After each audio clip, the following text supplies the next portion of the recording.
would have met sometime in late 1972. That is when I entered the law faculty at Caville. Keith was then doing his final year, and he was therefore in the first batch of students who were being trained in the Caribbean. And those of us who came in my year, of course, we were in the third batch.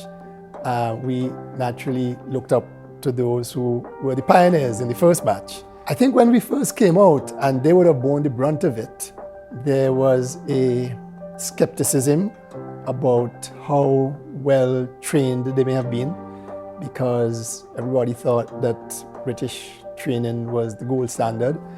And I think in Trinidad, as Justin writes in the book, they call them newly assembled lawyers. Looking back now, I think it is only fair to say that the best of those that came out of the Caribbean law schools were as good as, if not better, than those who were British trained. There was no drop in standard. If anything, the lawyers who were produced by the Caribbean were much better trained, because they were trained in the practice and in the law that peculiarly related to the Caribbean, as distinct from those who were trained in England, who would not have been exposed to the very rich vein of Caribbean jurisprudence which has been developing in the Caribbean since that time.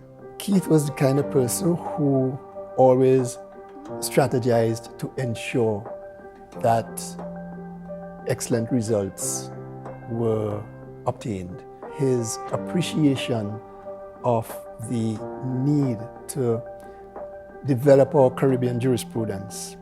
And by that, I don't just mean having good judgments, but the whole panoply of the whole culture that supports Caribbean jurisprudence.